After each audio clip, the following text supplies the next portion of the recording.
মারলেন, বল চলে গেছেন প্রতিপক্ষের খেলোয়াড়ের গায়ে লেগে বল চলে গেল সাইড লাইনের বাইরে।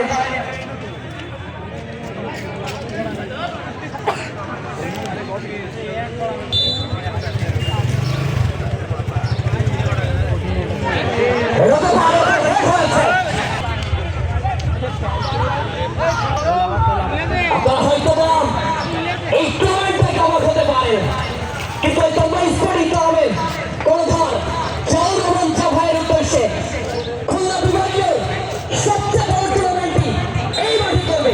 কিন্তু কষ্ট একটা, জেলা পরিষদের সুযোগ্য প্রশাসক এত বড় একটি টুর্নামেন্ট বিভিন্ন মাঠে গেলে 20 টাকা 50 টাকা 60 টাকার টিকিট থাকে, কিন্তু এই টুর্নামেন্টে কিন্তু ওই চ্যারিটি ম্যাচে কোর্ট থেকে কখন জিয়া ভাই খেলা দেবে আর টুক করে মাঠে আসে খেলা উপভোগ করবে। তাই যদি একটি মাঠের ব্যবস্থা করে যায়, আপনি ইতিমধ্যে ঘোষণা দিয়েছেন রোনিয়া পর্যায়ে খেলা হবে, যেখান থেকে ওই যে বলে তৃণমূল থেকে রাজনীতিবিদ তুলে আনতে হয়, তৃণমূল থেকে খেলোয়াড় তুলতে আনতে হয়। আপনার কিন্তু সেক্রেটারি সাহেব 80 বছরের খেলোয়াড়, আমার জীবন নামে সে তৈরি নামে পরিচিত, নিজেদের হকির সাথে খেলেছেন, তার ভাবতে এখানে উপস্থিতি ওদিকে রয়েছেন আব্দুর রহমান মিঠু, সেও কিন্তু একসাথে দারুণ খেলে থাকেন ওই ঝিনাইদহ জেলা দলের একসময় দলের ক্যাপ্টেন ছিলেন আব্দুর রহমান মিঠু, সেই সাথে সুকা। একটু যদি এই জিনিসটা দেখো, নাইজেরিয়ার এই খেলোয়াড় গণকক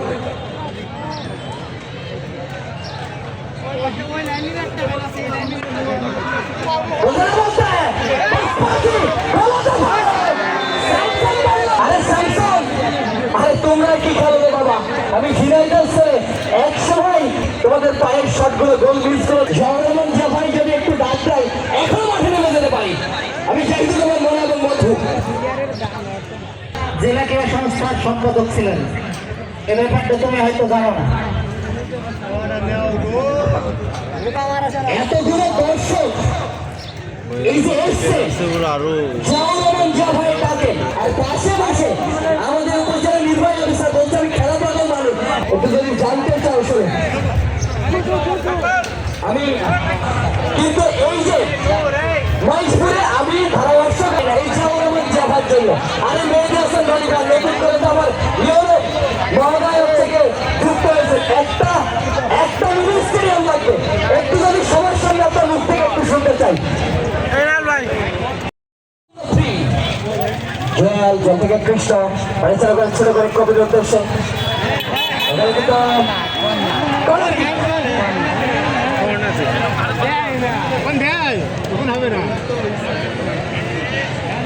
ফুটবলের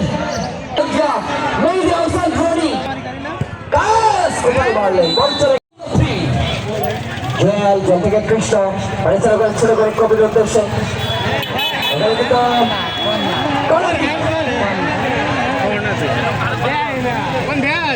হবে না।